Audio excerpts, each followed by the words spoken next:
Yeah, Oh, Chino Brothers yeah. season 2. I'm just puffing on that what is it? The Delta Delta 14, O. bro. You ain't tried the 14 yet, bro. I know, dude. It'll be here soon enough, I bet. Or no, this one's called THCO, not Delta O. I think it's called THCO. But yeah, like so. Well, the thing is like, I don't know. I have these weird ideas or feelings about the laws in our country, and I'm not a hippie or a marijuana advocate or anything like that. But like, here's my thing: is if you're saying that abortion is, a woman's right to choose, and we shouldn't tell a woman what she can do with her body, right? Like, that's the argument. You can't tell a woman what she can do with her body. That's the pro-choice argument, yeah. That is true. But that's the argument for abortion, if you will. Then, why are all the drugs illegal? Because you're telling us what we can do with our body. And I'm not an advocate of people doing hard drugs or lots of drugs, but I'll say this, Adlai, I feel like we're responsible enough as a society, one, and maybe I'm totally wrong, I could be out of my mind on this, but I think we're responsible enough as a society, and I think it would cut off the knees of like China and the cartels bringing all that fentanyl into our country. Interesting. And just to catch you guys up on what we're talking about me trying some of this Delta stuff, and Mike saying not a good idea. I don't think it would be good. Because we've talked about me partaking in some adult some of the Delta marijuana 9. and whatever, and I'm no good, and that probably would be no different today. So I jokingly said I'd try the Delta 14. Well, he was like, can I get that out here? And I'm like, I don't know why you'd want to do it. Like, you're good with Miller Lite, you know what I mean? Just a couple Miller Lights and you're chilling, or Bud Light's what you like. And you're chilling. Although last time I was at your crib, you had like Michelob Light or something. Let me just say, Tecate Light. That's our sponsor for the DAC6 concert. Yeah, so you're about that. Now, did you get any free beer out of it or no? No, not really. I'm surprised. Well, they come in with sponsorship, a little sponsorship money to put their name on the flyer, So, on the website stuff. I know, but we used to get free soda all the time from Khalil, remember? Vernatica? No. I'm not talking about alcohol. I'm talking about soda. Remember we used to just come back with those cases of soda to the radio station at Hot 98.3 from Khalil? You remember that? We'd have the iced teas, those weird iced teas. Yeah. I remember that. Oh, yeah. Yeah, because they were sponsors. So me and Pac would show up, like, I want to say once every week and a half-ish. And they had a soda machine inside the front office, and sodas were a dime in the front office. It was cool. Yeah, because you'd go in and you'd be like, dude, I'm going to get myself a Dr. Pepper. I think it was Dr. Pepper, Sunkist, and it was all the ones that aren't the big, it's not Coke and Pepsi. It's this all is at KOHT?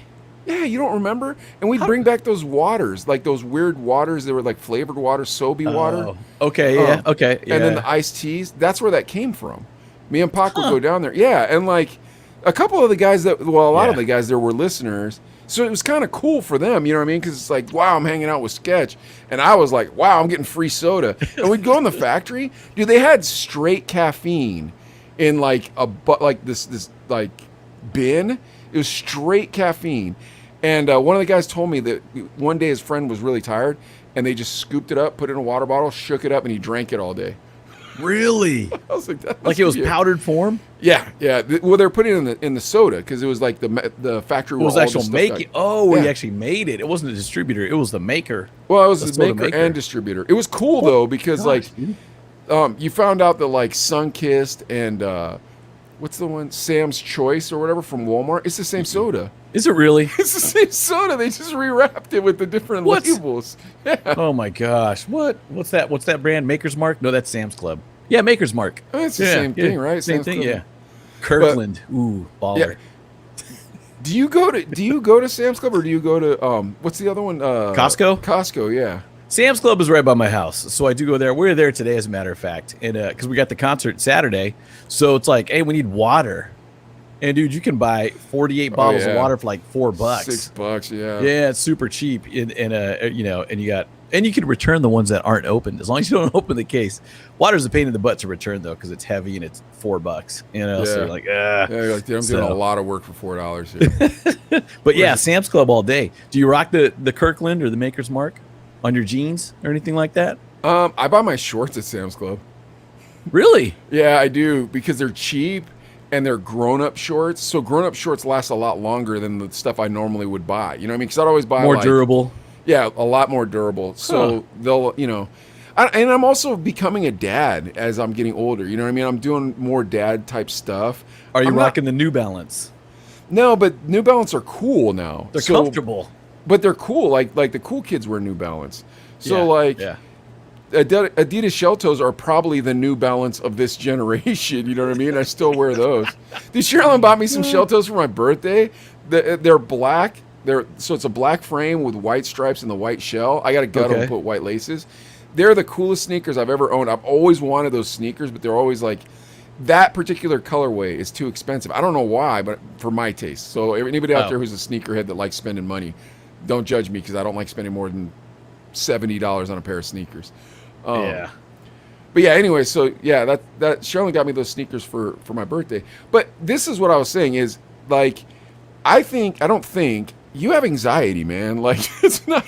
Who, me? This is not for you. You know what I mean? Like I don't think this is for you. Spending $70 on sneakers? Oh my gosh, that's way too much. No, but you bug out on things that I don't bug out on. That I'm like, well, that's why we talked about the Delta 8. I was like, maybe I should try it. Maybe I do have anxiety. Maybe I trip. Granted, I'll say that the stressful week or so is before the concert. I'll be back to normal next week because, dude, you know how it is because at your business when you're when you're reopening and Black moving Friday. and all that. You know what I'm saying? You're like, you wake up in the middle of the night thinking about stuff like, oh, did I do that? Oh, what about the T-shirt guy? Is he going to come through on time? You know, I mean, things like that. Well, I think also like you like a schedule and a pattern, and you're used to just doing your schedule and doing your pattern, and when it gets messed up, it kind of throws you off. And so totally. That's totally true, man. Because I got a whole check for my event. It's a checkoff list, and it's like a page long, from everything from cookies to you know what I mean to what kind of soda we're gonna have to who's doing what and everything. So yeah, if something's missing, I'll freak out. So then again, the Delta 8, bro. Nah, I think you'd be under that desk right now. I'm serious. So now, no, dude, you don't need anything. Just drink more water. Just exercise and get a good night's sleep. Yeah, get a good night's sleep. Exercise and drink water and eat green food instead of brown food. You eat too much brown food. That's the problem. I eat salad, but yeah. Here's my question: is, do you have like food? Are there gonna be food vendors there, or like barbecue? Homies Tacos. Well, I might as well shout them out if that's cool. Yeah, Homies Tacos is going to be there. Homies Tacos, Big Al's Barbecue, Ben & Jerry's, and it's not just ice cream. They do like burgers and wings and everything. That's kind of a cool get.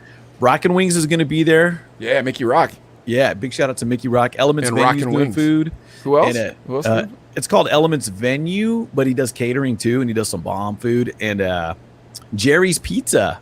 This is the famous Jerry's Pizza in Bakersfield where Korn would play all the time back in the day.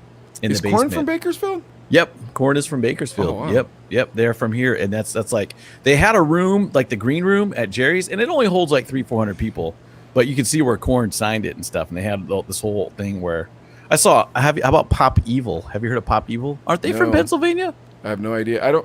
I mean, if they're after 1999, I've probably not familiar. Like this beef that we're gonna do today, I'm like, is this really a beef or is this like two girls in middle school fighting with each other?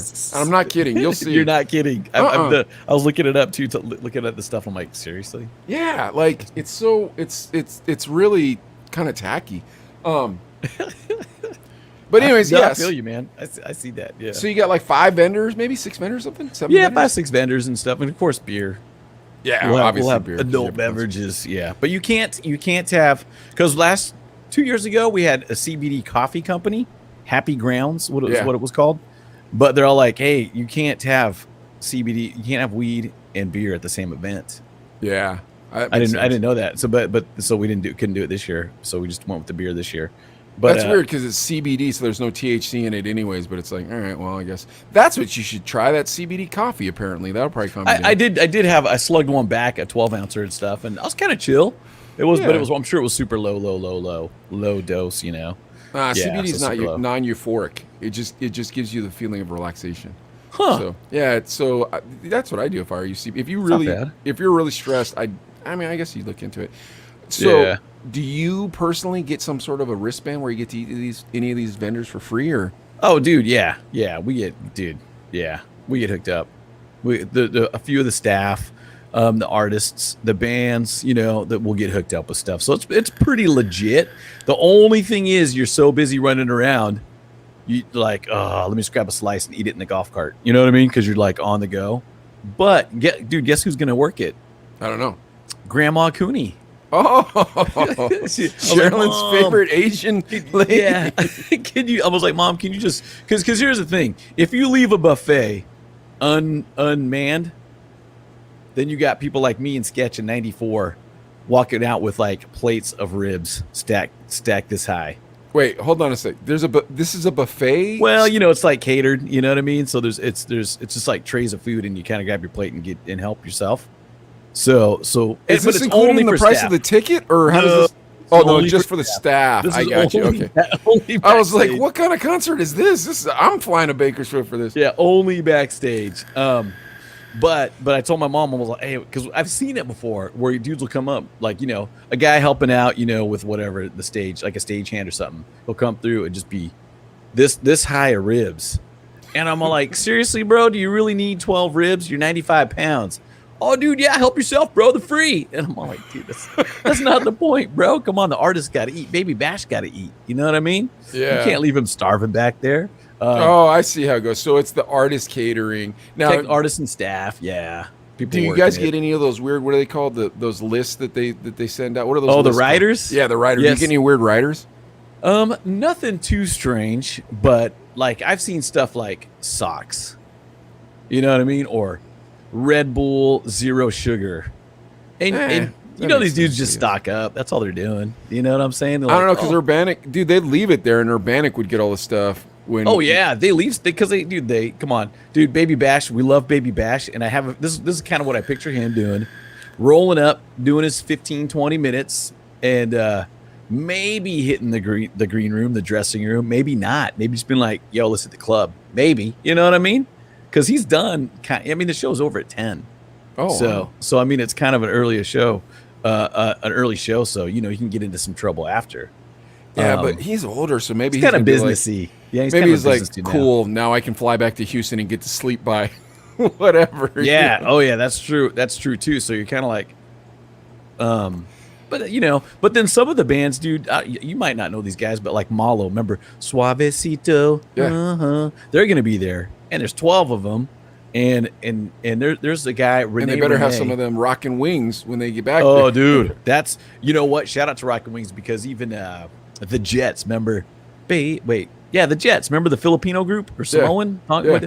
They played at our last show, and they did a couple Instagrams with a plate of food. Like, man, these wings are bomb. Oh, Yeah, that's so nice. it's pretty cool. It's cool getting the Rocket Wings shout out. 'Cause those are the homies. Yeah, but dude, I'm excited for the show. A lot of work goes into it, but a lot, you just the relief will come about 9:45 when it's like, everything's done. You know what I mean? Dude, I realized this shirt, because I got it in extra large, makes me look fat. I'm like, why didn't I get large like Adelaide? But I like baggy clothes. But, oh well, that's irrelevant. Sorry. Yeah. So, hold on. Do you ever wake up in the morning and you have to go to work and you're like, and you just have to keep pushing yourself through the door as you're leaving your house? Wait, say that again. What do you mean? When you Like you wake up and you're like, I don't want to go to work. And you have to push yourself, like mentally push yourself the entire time. Like, I'm going to work. I'm going to work. I'm going to work. Like, you have to do that? Yeah. Dude, that happens. It's funny because you mentioned that. Because even with my son, 5th grade, he'll just be like, I don't want to go. And I was like, dude, show up. I tell my employees that. Look, the least you can do is show up. Once you get there, once you're clocked in, once you're rolling, you're like, it's all right. But there are days when I'm like, dude, I just don't want to go. Right? That's some real? Days, yeah, some days I don't want to go to work. And today I had a really hard time getting to work because like all the streets were blocked off and stuff. Ugh. And then every customer except for one was awful. And I was like, oh my gosh, man. When Gavin showed up, I was like, dude, I'm done. I'm leaving. Then I drove over to Kennedy to my other shop to hang out with Brandon and Leo. Like I usually do that so me and Leo have some one-on-one time because I only see Leo twice a week. But anyway, so I go over there. And I was going over there to sell. I'm like, dude, I need to sell at least something because I need a good customer. And everybody at that shop is like, oh, I love your shop. Thank you for being here. You guys give such good customer service, blah, blah, blah. Not everybody at my shop, but my shop's in a poor part of a rich town. So so there's Ross, which is the rich part, and then there's Wexford, and then there's Cranberry, and those are all rich cities. And then Westview is like the dirty little brother or dirty stepbrother of all those cities. So you have these people coming down, and they're really what's that word I'm looking for? People say millennials are this way all the time. Entitled. They're really entitled. Yeah, okay. When they come in, and then they look down at you because you're not from their neighborhood, and you're just like, bro, like, do you want your nicotine or Dion?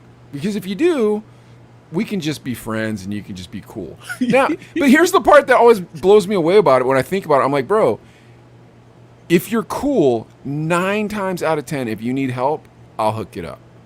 If you're a you-know-what, you will never get a hookup from me. You won't. You are not getting hooked up. I'm so not true. Like, and dude, I'll hook people up fat. Like, dude, if you're watching this and you shop at Tiny Box, I'm not hooking you up because I said this, but I'm gonna say it. Yeah. So, but I hook it up fat. Like today, I was over at Brando shop, and this kid came in with this girl, quit smoking cigarettes, but he likes menthol flavored e-juice, and so he wanted to buy this bottle. It's $32 plus tax, and he's like, bro, I got a $30 cap. And Leo was like, all right, well, let's look at smaller bottles. And I was like, well, what about your points? Because we have a point reward system. I'm like, do you have any money on your points? So he looked up his points. He didn't have enough money. And I was like, dude, here, I'll just give you a 20% discount. Because, like, he was a cool guy. He was super nice. Like, his girl was cool. And I wanted them to feel good about themselves. And then they'll, like, enjoy the experience. Yeah, that's good. Yeah, in Westview, if I do that, they're like, well, can we do 40? And I'm like... Dude, one time I was in Westview, and we were selling these 510 batteries, and like they're garbage, right? So I didn't want to sell them, but people kept buying them. Yeah. So I told her, and this is when Urbanic worked for me. I'm like, dude, this is our last one. After this, we're not selling anymore. This kid shows up, and he's like, yeah, can I get a 510 battery? I'm like, sure. This is my last one. It's $14 if you want it. He goes, well, since it's your last one, can I get it for 12? I'm like, now it's 18. And he was like, and he thought I was joking. He's like, and I'm like, oh, I'm not joking. And he's like, well, then I don't want it. I'm like, all right, well then. And I just put it back. Like, I don't understand for the life of me. Like, this is the bane of my existence, Adley. It's like my entire existence at the shop is to give the best customer service, a really good experience, make you feel comfortable. Because going to a vape shop's weird. You know, it's like, I don't know what these things are. I don't know what the flavors are. I've heard bad things on the news. You know, are there going to be a bunch of stoners working? Like, there's, you know, it's intimidating. So I always want you to feel like, hey, what's up? Come on in, blah, blah, blah. So as soon as you walk in, you're greeted when you come to the shop. And you'll be like, hey, how's it going? You always know it's going to be a bad time with this person if they do not respond. Okay. I got you. Yeah. Dude, have you ever worked retail before? Oh, gosh, yes. I worked at Home Depot, dude. Oh, yeah. I worked at Home Depot. And they one of the rules was, hey, make sure you greet people when they come in. And the head nod didn't count. You couldn't do the, you know, like, so yeah, like you had to say, hey, how you doing? You know, nobody did it. I was probably the only one who did it. I'd be like, hey, how you doing? Because I get it too, though. You know what I'm saying, dude? Because there's nothing worse than going to a store, no matter what it is, and just being like, you're like, can somebody help me? And you're walking around, and they're like, ugh, and you're like, hey, where the screws at? 4 aisles that way. And you're like, dude, these aisles are huge, bro. You know what I'm saying, dude? So I go the right aisle, and I'm looking at like an idiot walking up and down, like, oh, can somebody help me? Yeah, it's just brutal, but it's not, dude. It's nice to hear that because customer service is gone for the most part. Not a Tiny Box, dude. Yeah, you're the exception, dude. Well, we have the Adley rule. We're like, all right, treat everybody like it's your birthday. Like every single person, we want to treat them like it's their birthday. Now, here's the hard part though: is like if you get 4 or 5 of those in a row, it's really hard to give the 5th guy good service because you're like, bro, are you gonna suck too? But like. There's this idea of like, you better do what I tell you. And I'm always like, bro, here's how it works. I don't have to do that. And then you can leave. Or, dude, was I on the phone? Did I tell you about the time I called the cops on the old man? No way. I tell Ernie that? Yeah. Yeah, this old man. Dude, I've called the cops on several people at that shop. If you ever want to have a fun time, look at our bad reviews at the shop. and then recognize what probably happened, because we have Okay. like tons of reviews and we have 4.8 stars or whatever on Google. Okay, I can't imagine all those people for some reason decided to lie about what great customer service and good prices we have. But neither here nor there. Like, there's this idea I feel like Americans have where they're like, I'm going to Best Buy, I'm going to crap on the floor, and then you're going to sell me a TV while I insult your mother. And corporations are greedy, so they're like, yes, that man can come in here, crap on the floor, insult your mother, and you're still going to sell him a TV. You know, where at my shop, I'm like, dude, if you ever kick anybody out, I don't care. Because if I trust you with all the money in that register and all the product behind this counter, I should probably trust your judgment that you know when somebody needs to leave the shop. That is awesome. That is great too. I'll even tell my employees right now, just like, hey, look, just, if listeners complain or whatever, I'll have your back as long as you were nice and you tried. Yeah, you know what I mean? I don't have to tell them the last part of the sentence, because it's like, dude, you're trained so hard at Tiny Box to do customer service and sales, and it's really hard to slide people in and out of products because people don't know what e-cigarettes cost. So they come in and they're like, oh, it's going to be $5, right? And it's like, well, it's probably going to be somewhere around 160. So, once you're all in and everything. Like if you're starting, and then they change the law, so now you can't buy e-cigarettes on the internet. But it only makes sense if you're going to put a 21 and up on e-cigarettes. If you're like, dude, you can't buy these unless you're 21, you shouldn't be able to buy them over the internet without proof of your age, right? You can't buy a gun, you can't buy alcohol. So they changed the law so you can't buy online anymore, and now everybody's mad at me about it that comes in the shop. Like, well, I bought this way cheaper online, and I'm like, you can always not buy it here. Like, and that's the nice part is we have just miles of customers now. Because when I first opened, oh my gosh, that was every single day, every single person, and you couldn't do anything about it because you were trying to be nice so you could get customers, you know? But once you're established, like we're really established, so it's like, if I lose 5 or 6 a year, it's not going to hurt my feelings at all. And if I was rude to somebody that I like, I'll apologize next time I see them, and they'll understand, you know? Yeah. So there's been people that just don't come back. Oh, tons. And there's people that I've kicked out that I'm like, you can't come back. Dude, there's this idiot, I won't say his name, but he wrote all this bad stuff about us on the internet, and then he showed up at the shop, and I'm like, dude, you can't shop here. And he's like, why? And I'm like, because you talk crap about me all over Facebook. And he was like, well, and I'm like, yeah, if you're saying these things about my shop, you will not get anything out of my shop. And here's the rub. Our shop has the best prices, the best customer service, and the best knowledge. So like, you think you think that this is an easy thing, and it's like, oh, anybody can sell it. It's like, not really. It's kind of like selling a car, and you have to know how to work on it as well. Oh wow.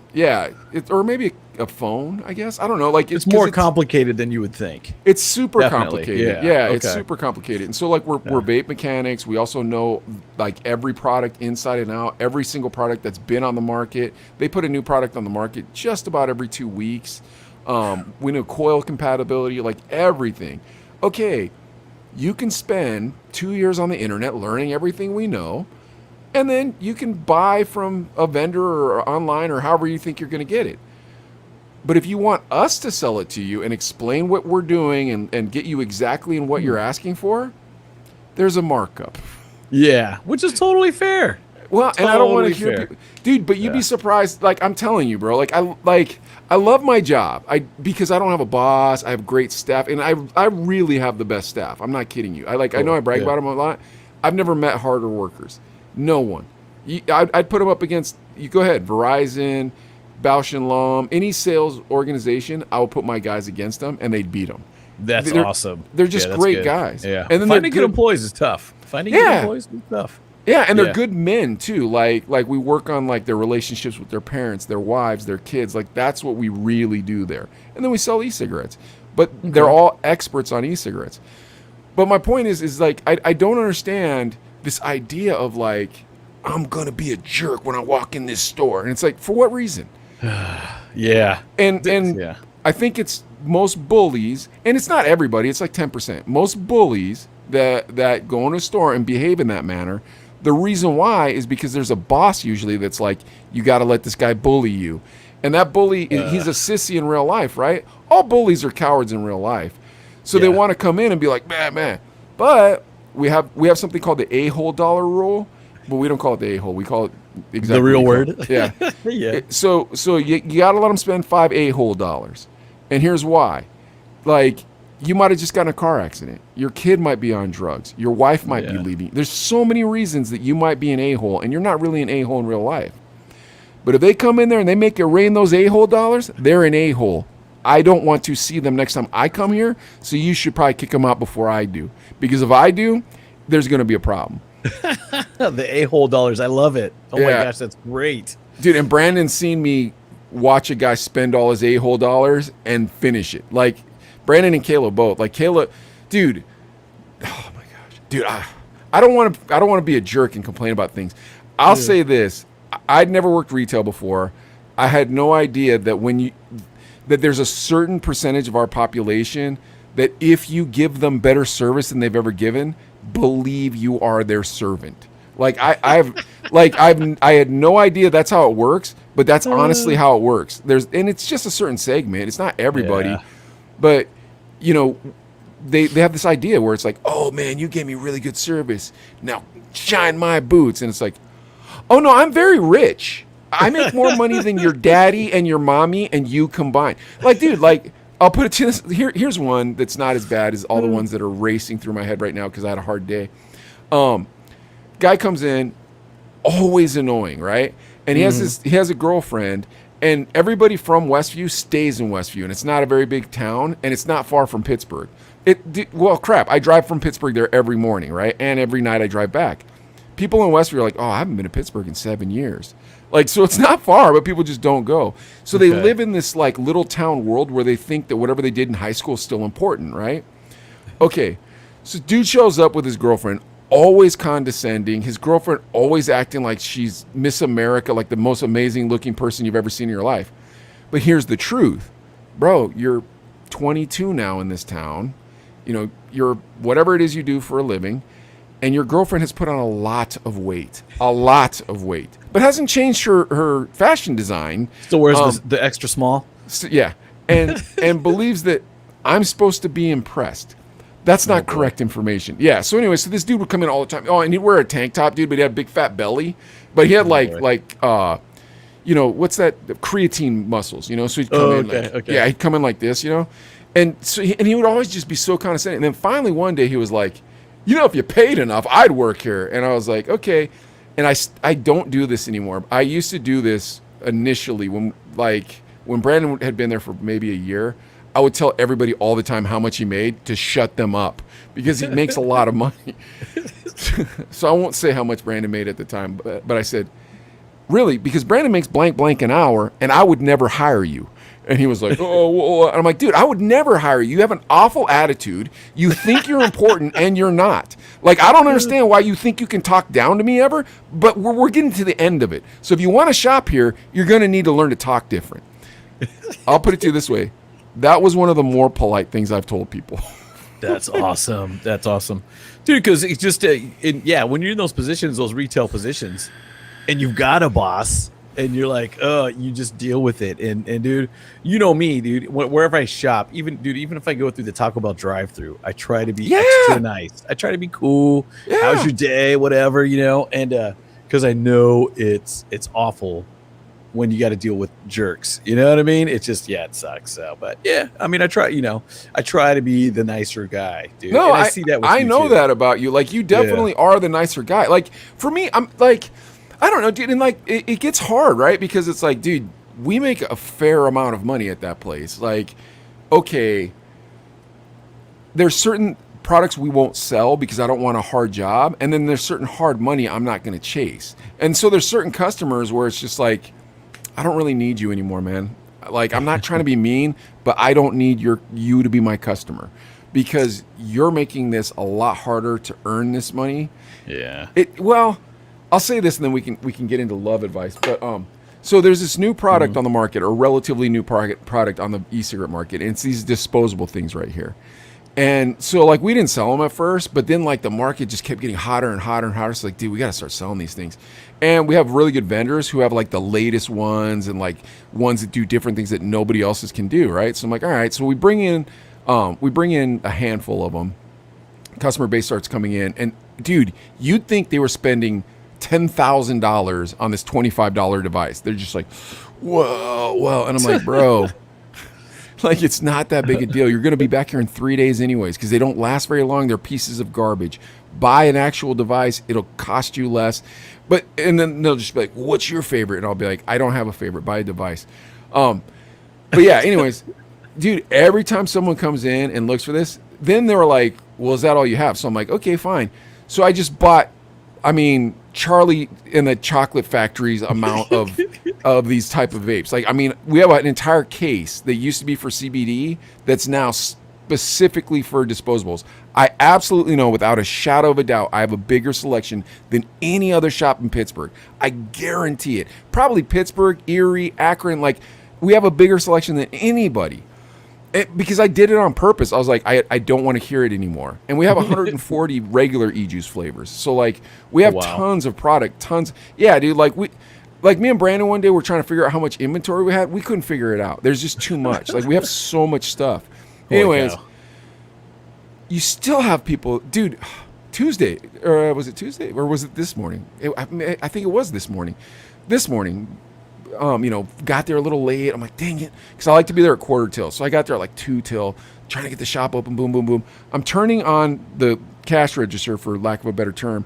And a customer comes in, and he's standing there, and I'm like, hey, what do you need? And he goes, well, first didn't respond to me when I was like, hey, buddy, how's it going? Hey, buddy, how's it going? Then finally I was like, what do you need? Dude, there's been times when I've told customers, you came in here to shop and buy something. What would that be? After I've said, how you doing? What do you, like, because think about it, like, well, I think it'd be fun for you to sit in my shop. Just to observe. Yeah. Like, oh my gosh. I think it'd be fun because I think you'd enjoy the fact that I can do whatever I want. And I think you'd be like, wow, that's so much fun. But at the same time, I think you'd be impressed with how I kind of position people to where it's like, dude, look, we're going one way, whether you like it or not. This is the direction we're going. But anyway, so homeboy's standing there and he's looking at the case and he's like, well, are these your vape bars or whatever they call them? I'm like, yeah, right there. That's where they're at. And giant case, tons of them. And he goes, okay, well, do you have any of those Hyde bars that are thin? And I was just like, so I'm like, no, I don't have any hidden behind the counter. I don't hide them. I have a case filled with more than anyone else has. Those are the ones I sell. I wouldn't have any reason to hide them from you, but maybe they do that at other vape shops. However, if you want to buy one, they're right in front of you. You could tell that dude was so mad, but he needed his nicotine. Like, he was so mad. You know he wanted to walk out, but it's like, what are you going to do, bro? Other vape shops aren't open right now. They have crappy selection. You know it. I know it. You're an a-hole. We're going to stop having you be an a-hole. Like, I don't get it. Like, what's... Like... I live my entire life hoping people don't think I'm an a-hole. Don't you do that? Like, everywhere I go. Yeah, and if somebody if I said something kind of snide to somebody, I'm always like, oh, I hope they didn't take that wrong. And I'll go back and be like, hey, I didn't mean anything mean when I said that, your car was faster than you should drive. I apologize. You know what I mean? And like, I'll bust balls and stuff. And I don't think that like there's anything incorrect with that.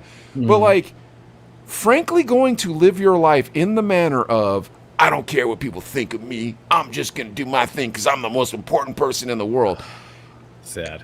Yeah, I'm just like, do you feel the same way I do where like everywhere you go, you hope people like you? Don't you feel that way? Yeah, or there's not going to be drama. Everybody's going to be cool. You don't have to talk somebody, off that ledge of snapping when you're like, dude, are you serious? Yeah.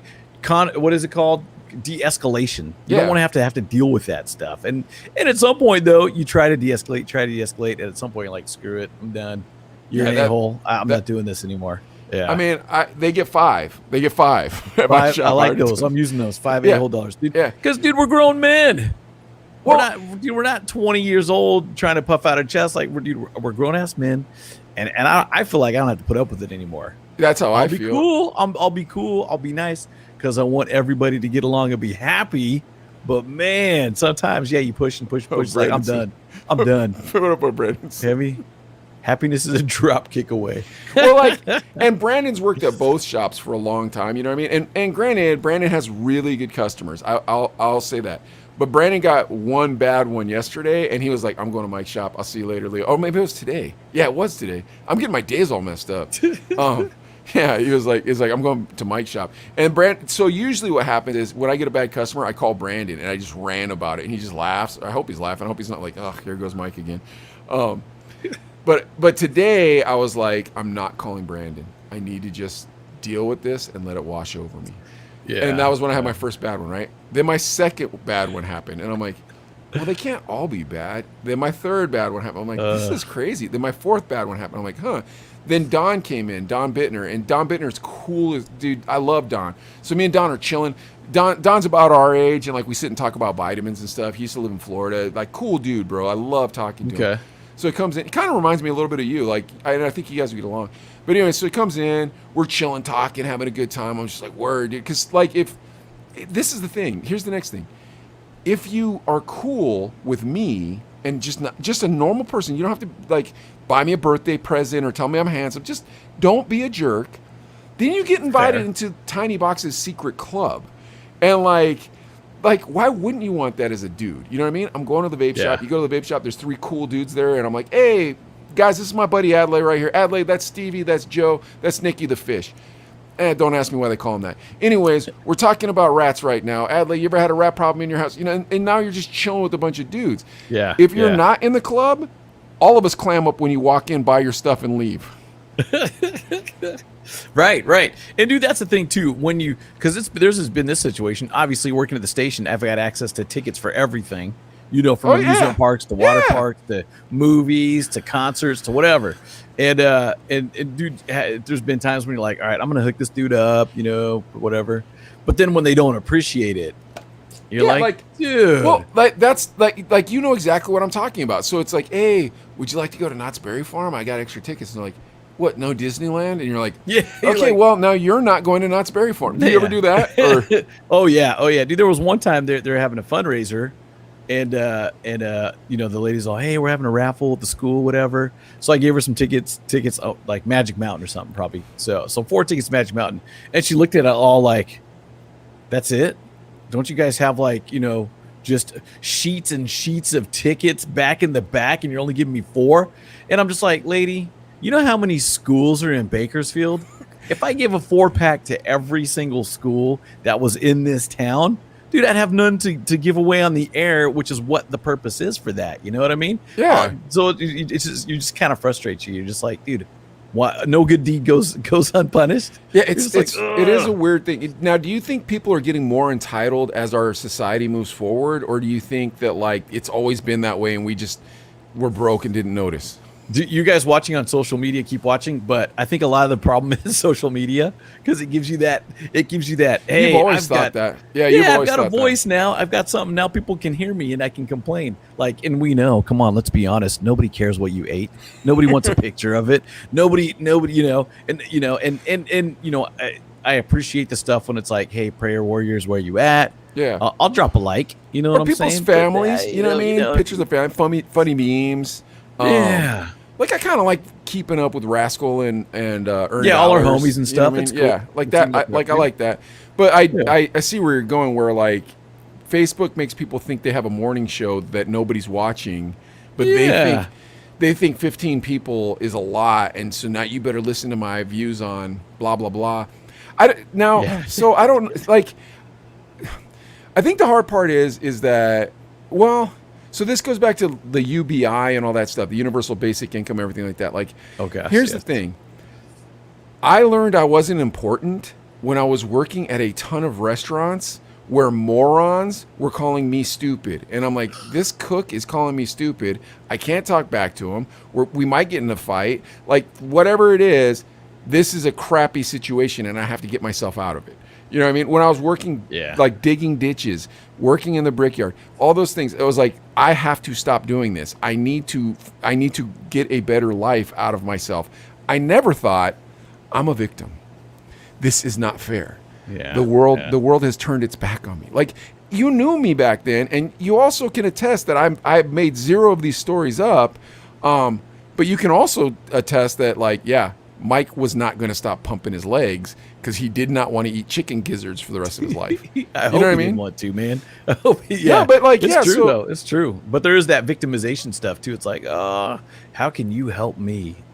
Yeah, so I think it's a combination of I'm the most important person ever and I'm a victim. And it's like, well, you can't be both. And realistically, I don't want to know your political views either. You and Alyssa Milano can hold your political views to yourself.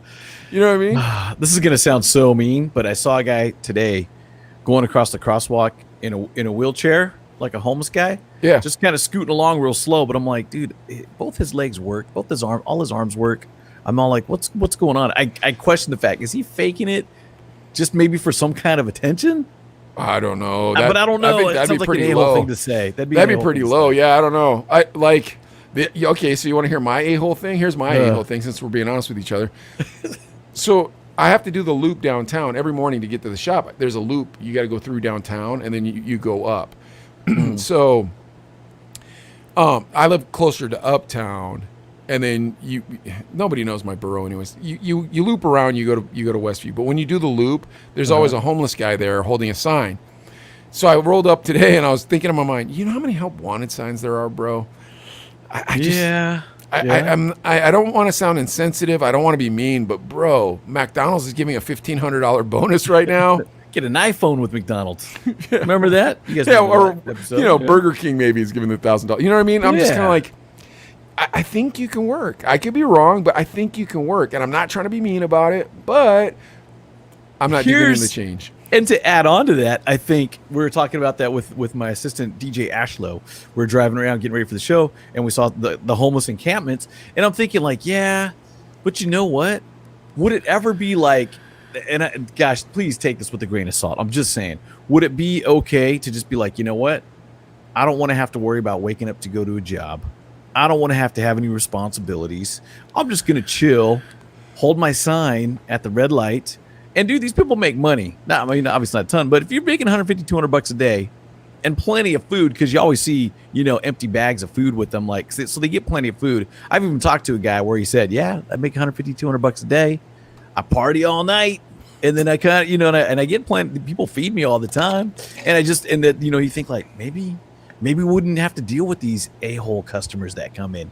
Maybe I wouldn't have to deal with getting these reports ready. Maybe I wouldn't have to, but obviously you wouldn't do it. But I'm not going to lie. It's run through my mind like, it'd be like camping. No, the thing is there's a lot of mental issues. I mean, I did homeless ministry for all those years. You know what I mean? I did homeless ministry for a long, long time. I don't even know how many years I did it, but here in Pittsburgh. And it's a lot of mental and drug addiction. It's sad. It is sad. It is. Someone asked me the other day, like, what percentage do you think isn't mental issues or drug addiction? And I was like, I don't even know if it's 1%. Like, it's mostly drug addiction and mental issues, and a lot of times drug addiction goes along with mental issues. You know what I mean? Right. Kind of self-medicate, whatever. Yeah, definitely self-medicate. So you think there's 1% of people just like, you know what? I don't even know if I don't want to live in the rat race anymore. I don't even know if there's 1%. Although when I was a kid in San Felipe at that place I told you about 2 episodes ago or whatever, yep. There's this guy called John, and he did that. And my dad was like, "This guy's crazy. Not but crazy." He was fine in the head and everything. Yeah. Well, I mean, I was 9, so maybe he wasn't. But like he just he threw his tie away, grew his beard out, bought a camper, and just drove down to Mexico and lived there with his girlfriend. Dude, there's times I know you've got money.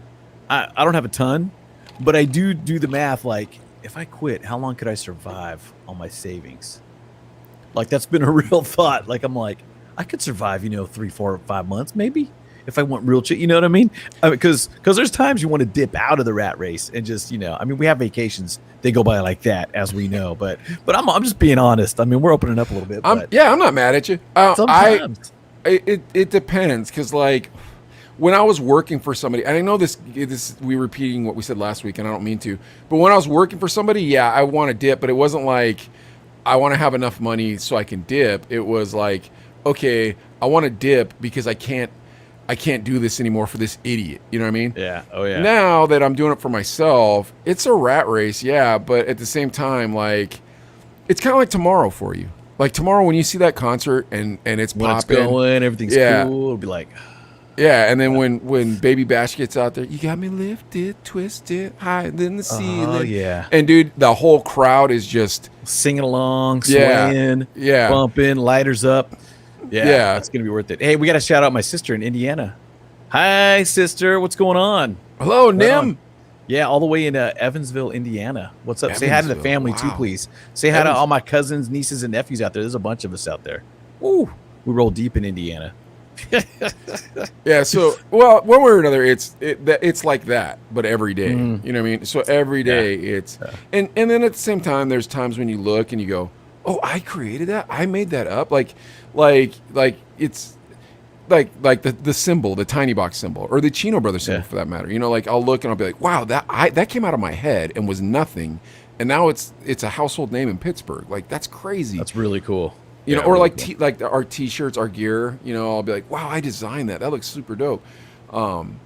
Like so things like that. And then at the same time, there's also the fact that I did dig ditches. You know, I did eat gizzards. done crappy jobs. Yeah. Yeah. Well, and so it's like I don't belong here. You know, like this is a blessing times Right. 10,000. So it doesn't make it as hard. Like, but I do love my weekends and my vacations. Like this past vacation was dope, and it didn't seem to fly by me like that. Like it was nice and long, Cool. and then I can travel if like COVID wasn't here, I'd be out every weekend, dude. Just about not every Nice. weekend, but a lot of weekends. I'd be like, all right, let's go to Niagara Falls. Let's Hey, go you got a fan too. Peggy wants to say hi. Hi, Peggy. Peggy- Yeah, what's up? Yeah, no, that's crazy though. And if you're normal, I think that's a normal thing to think like, I don't want to go to work today. I want to take a break. I just don't want to deal with people. But the flip side is I want to be that guy that makes your day better. You know what I Yeah, mean? but you know what? I will say this, and you do that, and even when I listen to you talking to people when you're going through the drive-through, like when we're on the phone, I'm like, yeah, man, Adley's still Adley. Like you always make people feel comfortable, and that's a good that's what I strive to do. But in my mind, I'm always like, okay, was I mean to that guy? I hope I wasn't mean. You know, because I can be sharp. You know, I'm like, I shouldn't have done that. Let me go apologize. Da da da da. I'm never like, guess what? I'm the most important person here, so y'all better listen to me. It's like, well, yeah, maybe we shouldn't. Let's even segue that into the love advice if we could, because Sounds would you I don't want to say it yet because I've already watched the love advice question for this week. I'm trying to segue it in, but I want you guys to watch the video first. And by the way, this because- one is not well produced like all our other ones have been. This one's a dud. So go ahead. Okay, here we go. Erectile dysfunction, and the only way I can get my EP to work is by watching competitive eating. But my wife hates this. But what can I do? So we got to break this down. Yeah. Oh, So, jeez. so you want to kill that? Kill that? The whole thing. The whole screen, thing. Yeah. So that way. Let me unshare it. How do I unshare this? Where is it? Okay, no. So the guy says that he has erectile dysfunction, and his pee-pee doesn't work unless he watches competitive eating, and his wife hates that. What can I do? Now this is one of our least produced love questions and one of our weirdest love questions we've ever been given. But for those of you who are new to the segment, Adley, when we were in our 20s, was the ladies' Mac. He knew all of it. So people write into us, people send us their videos because they need the love advice from Adley. So Adley, being the genius you are, let's break this down. You ready? Okay, so first things first, erectile dysfunction. Seems to be a large problem. That's why Viagra makes so much money. Next things next, competitive eating. I have a couple competitive eating channels that I like to watch on YouTube. I'm not going to lie. Third, wife doesn't like it. What do you say? Yeah, well, erectile dysfunction, if that's an issue, because obviously happily married people, they keep doing it forever, right? I mean, for a long time, right?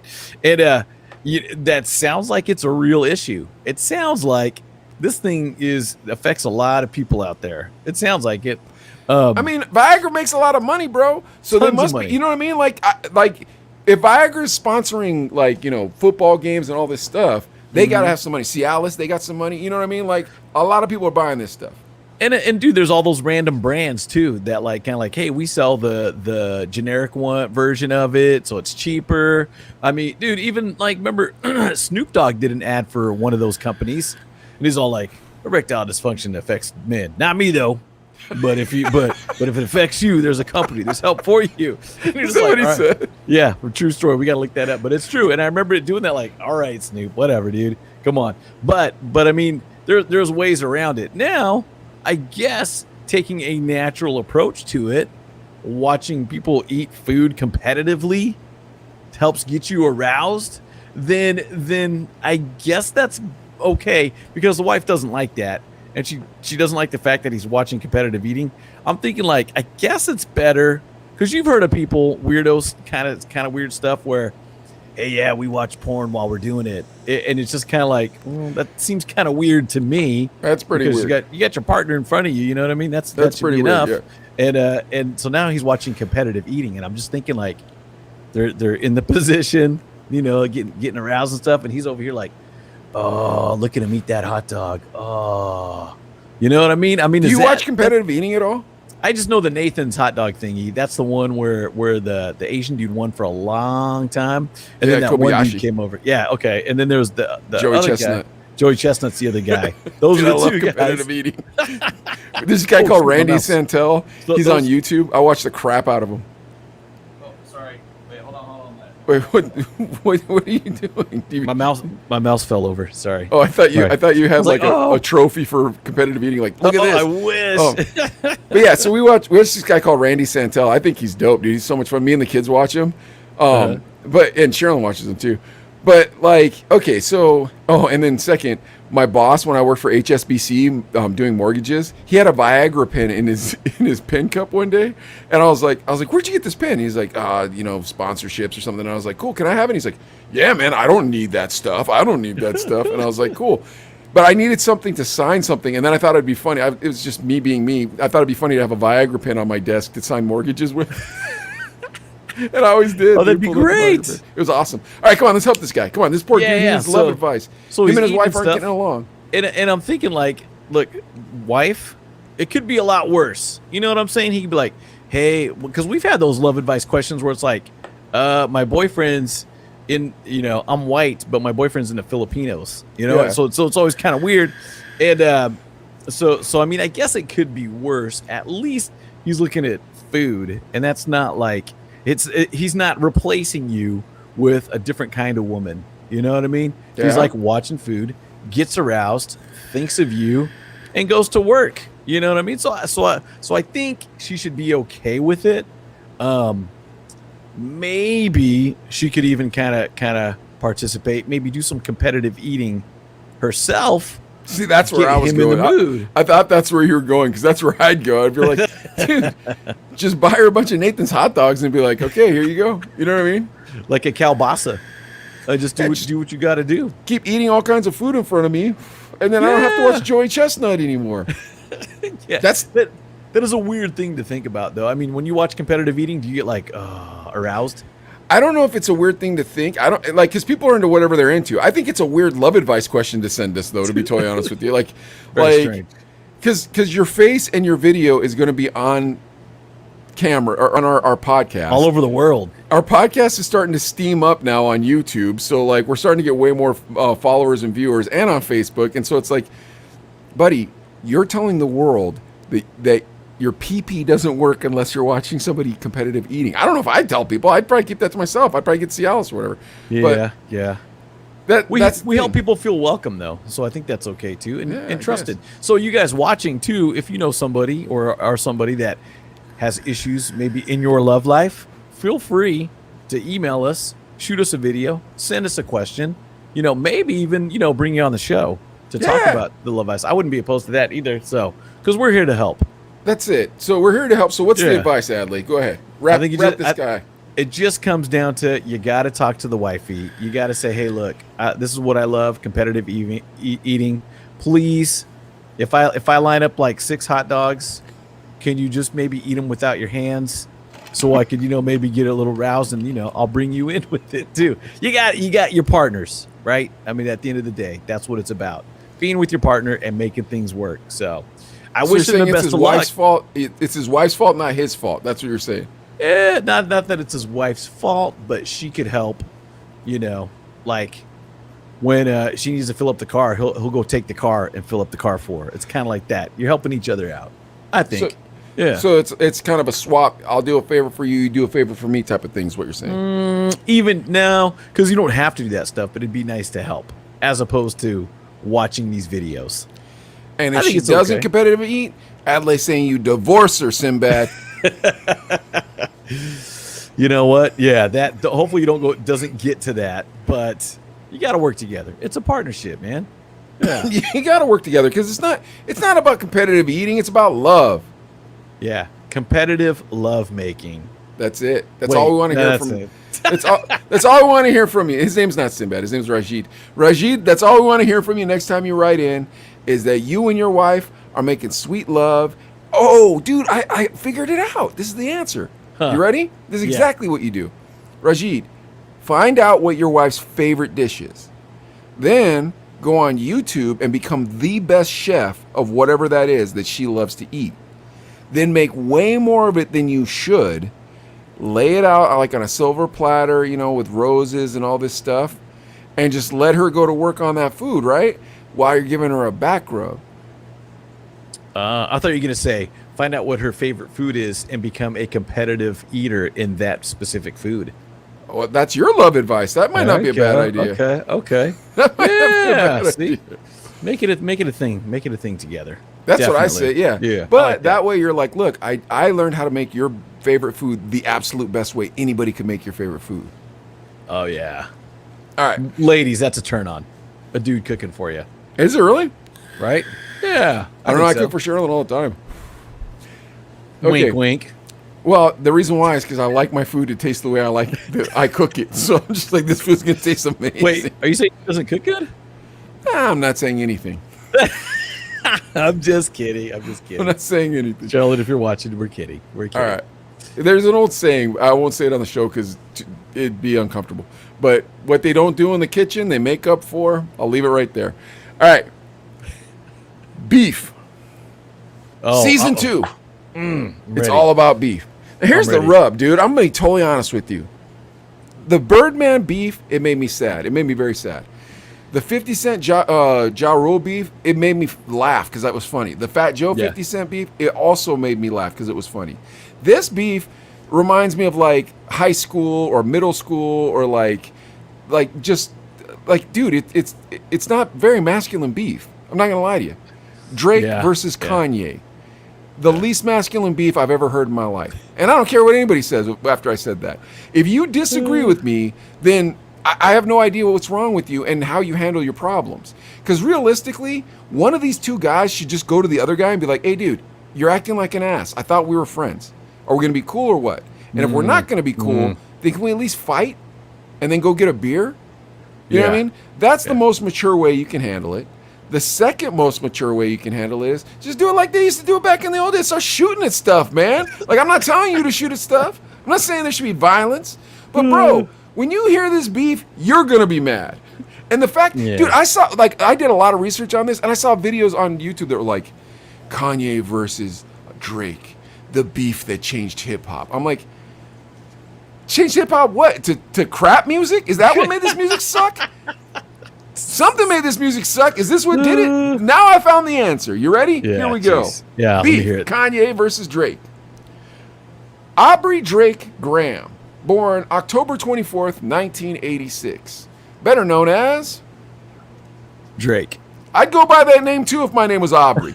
Wouldn't you? Yes. Like, and I'm also going to say this, dude. I don't think Drake really has the N-word pass. Like, he used that word a lot, bro, and I'm like, I don't think that word applies to you. Yeah. Well, his mom's white, right? Yeah, but bro, he's not urban. He's not urban. You know what I mean? Like I just do not believe that he owns that word. I don't believe he should say that word. I don't think anyone should say that word. But as for like what people are supposed to say that word, I don't think you're supposed to say the N-word, Drake. I'm not lying to you, bro. You should stop saying it. It's a bad look. Fat Joe doesn't bother me at all when he says the N-word. You, Drake, it just not doesn't buying sound it. right. Not buying it. Okay. Yeah, man. Okay. Like, okay, so here we go. Born in Toronto, Canada. Ontario, Toronto, Canada. The Six. Do you know why they call it the Six, Adley? No. What do they call it? Nobody else does either. I went up to Toronto, Canada with Sherilyn. 2 summers ago, I think it was, maybe 3 summers ago now. We got on the hop on, hop off. They drove us all around Toronto, and they're all like, Drake's restaurant is right here. It's called the Six. None of us really know why he calls Toronto the Six. None of us have ever called it that. He's the first one to call it that. Maybe because there's 6 buildings in his neighborhood. Like, dude, yeah. So nobody knows. I don't care. You can leave all the bad YouTube comments you want about this. There's 5 boroughs in New York. Maybe he's saying he's the 6th borough. I mean, stretch. I think that was one of their BS answers because Toronto's played New York in movies more than New York has played New York in movies. But one way or another, from Toronto, his mother, he has a Jewish mother, black father. Mother's an English teacher. His father was a drummer. At 15, Drake's friend had a father who was a casting agent. And he asked him if he would try out for a TV program called Degrassi Junior High that was in Canada, where Drake played a paraplegic basketball player who got shot. Huh. Yeah. Oh, geez. Is that on Hulu or anything? I'd love to go back and research that. Have fun with doing that. I'm not going to watch it. Because I've never watched it, nor do I care to watch it, nor have I really heard of it before.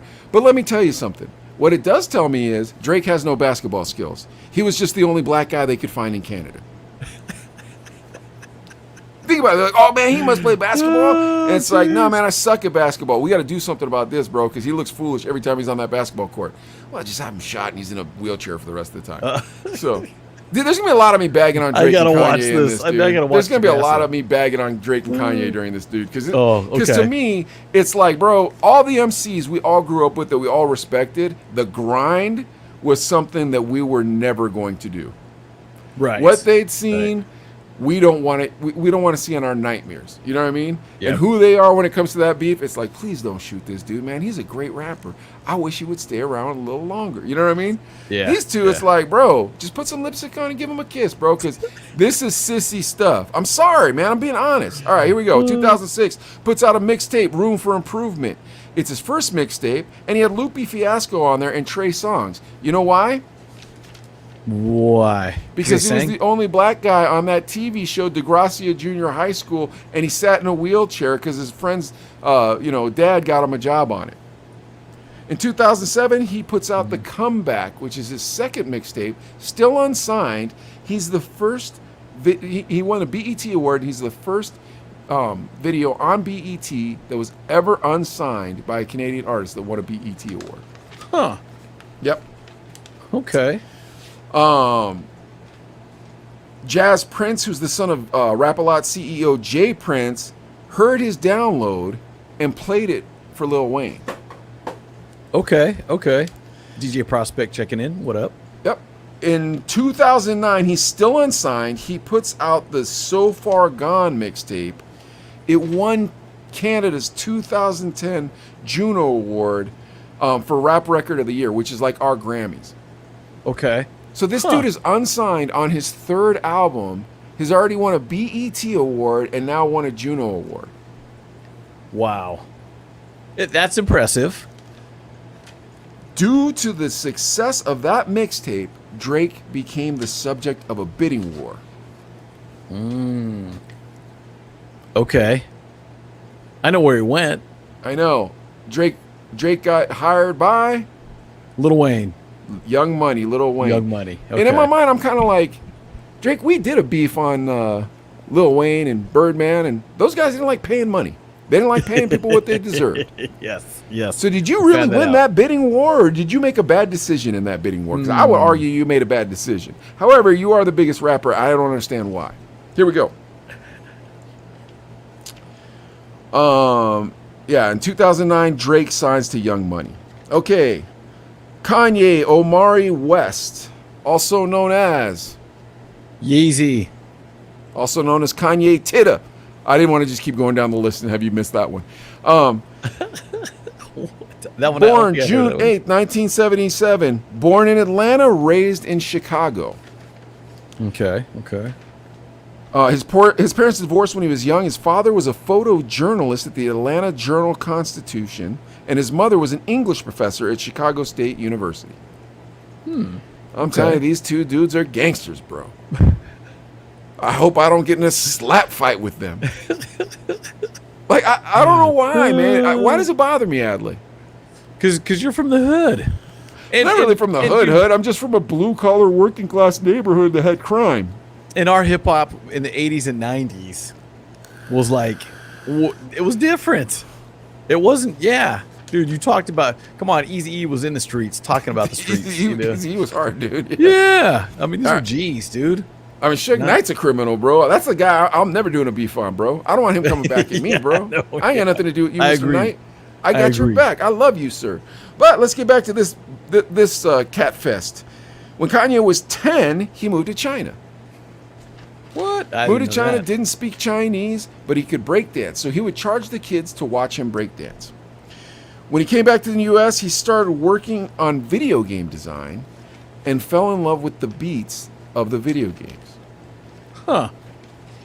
At 13, he started going to a recording studio, and he'd pay $25 an hour to make his own beats.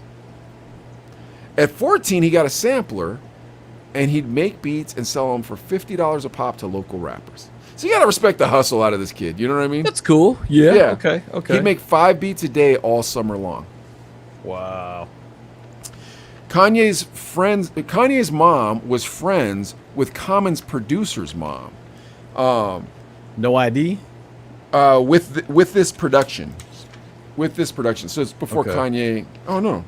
It was No ID. Yeah. Okay. Yeah, I remember No ID. Yeah, okay. How'd you know? I guess you knew it was No ID. So in 1995, Kanye goes to Chicago State University to study English. But the album told you what he did, right? Dropped out. College Dropout. One of my all-time favorite albums, actually. Great album. I love that album. Love it. In 1999, he joined a group called the Go-Getters and was managed by a firm called Hustle Period. I love that name, Hustle Period, isn't it? That's great. That is great. Yeah. In 1998, Kanye started collabing with Kayambo Hip Hop Jashada, who worked on his rapping skills, who taught Kanye to rap. He's like, look, man, you got to start rapping, but I'm going to get you lined up with decent artists. And so he introduced her to Foxy Brown, and he produced China Doll for Foxy Brown. Yeah. He introduced them to, he produced The World Party for Goody Mob. In 2000, he produced for Rockefeller, and then produced the Dynasty. Sorry, let me do this back. In 2000, he produced The Dynasty for Jay-Z on Rock La Familia. Yeah. So even though he's making these big beats, he wasn't making any money still. So he was living in this crappy small apartment, and then he got evicted. And then he had to move all his equipment to Jersey. I did not know that. Yeah, moved to Newark. Yeah, Wow. so Kanye continued to make beats and produce for all kinds of artists. Then one night, he was at a listening party in October 23rd, 2002. He was driving a rented Lexus, and someone had fallen asleep behind the wheel and smashed into his car. Oh, wow. Okay. And destroyed his jaw. Yep. With his jaw wired shut, he recorded Through the Wire, and then he recorded the College Dropout album. Yeah. He had a deal with Capitol, but then they backed out. Huh. So he Mistake. signed That was a bad with idea. Rockefeller Records. Okay. I remember that. Through the Wire. There was a song called Through the Wire, and we played it on the radio. Yeah, his mouth was wired shut. Through the wire. Yeah, that one. And it was that was on College Dropout. Dude, that was a phenomenal record. Great like album. every track so well thought out, so well produced. Yep. Oh yeah. In 2007, Drake put out the mixtape Comeback Season, where he raps over the Barry Bonds beat, Kanye's Barry Bonds beat. Okay. 2009, he puts out So Far So Gone. He remakes Kanye's Say You Will with Say What's Real. So he just keeps remaking songs over Kanye's beats on these mixtapes. Kind of tell Kanye, like, hey man, I think you're super dope. In 2009, Drake tells MTV Kanye is the most influential person he's ever met. Okay. In 2009, also, Drake and Kanye rap on the remix of Jamie Foxx's Digital Girl. Okay. In 2009, Kanye directs the video for Best I Ever Had, which is Drake's first track That was off first the big album. hit, right? Yeah, Yep. that was a great song too. In 2009, Forever drops with Lil Wayne, Eminem, Kanye, and Drake. Kanye produces Find Your Love on Drake's first album. And then I wrote underneath that, I hope Kanye got paid, because you know that was Young Money that that out on the record label. It was more Cash Money that didn't pay, but Young Money was other Cash Money. So yeah. In 2010, Drake drops Thank Me Later. It hits #1 on the Billboard charts. Yeah. Kanye tells XXL magazine that Drake is the first artist he's ever felt threatened by. I remember that. I do remember that when he said that. And he You said ready it in a weird way too. He was You kind of ready like, for the sissy fight? oh yeah, here. Okay, it begins. This is where it begins. So this is where the beef starts. This is where the heels come off. Yeah, so I don't understand this. Like, this guy's so intimidated by this young guy, then rather than just being like, look, bro, I'm going to build you up. If you're a bigger artist than me, who cares? It is what it is, man. Yeah. The stars got to shine. But instead, they just do these petty things to each other. So Kanye goes on Juan Epstein's podcast and says Drake has gotten too big and he needs to adjust. Then Kanye is about to put out his album. There's a track on there called All the Lights, and it's him and Drake, and he leaks it. So it leaks to the internet. Everybody hears it. Everybody hears him and Drake's verse. When he puts the album out, he takes Drake off the track. That's the first cannon shot in this battle. Ooh. Yeah. So if it was me all the way, I don't even know that was beef. I had no idea. But whatever it is. Drake says he wasn't offended. But in September 2010, Drake was seen with Kanye's ex-girlfriend, Amber Rose, at a nightclub, and they started dating.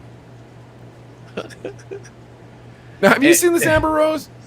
Yeah, not my She's type. bald-headed, man. Yeah, she shaves her head. Yeah, like she's thick. I mean, you know, but it's just now. So are we implying that Drake dated her because Kanye used to date her? we're not implying, bro. That this whole beef has been implied. You know what I mean? Okay. Be a man, dude. Just tell him I'm mad at you, bro. Don't go date his ex-girlfriend. You know what I mean? But That's you know you're not weird, supposed to dude. do that, bro. You know you're not supposed to date your homeboy's ex-girlfriend. You That's know just- you're yeah, not supposed I to. wouldn't do it, and I would never not to be an a-hole about it. Yeah, I wouldn't date your ex. It'd still be weird. Think about it, bro. You're the #1 Billboard artist right now. You can have any girl you want. Why are you taking his girl. ex-girlfriend? You did that on purpose. You are now Eskimo brothers, Yeah, that's weird too. and he did. That's the part that I'm like, eh. So the next, Drake goes on like MTV and the radio and all this stuff, and he says, "You know what? I want to put out a power album, a power duet album, me and Yeezy. I want to put out this album. I want to put this album. It's gonna be epic." That month, Kanye and Jay-Z put out "Watch the Throne," where they do exactly what what Drake said he wanted to do with Lil Wayne. Oh, right. I remember that. Oh, Remember geez. that album? It had the Yes, Otis Redding cut on it. It was really good. There's a couple good songs on there too. Yeah. Yeah, I remember. Yeah, that's cool. Oh, okay. So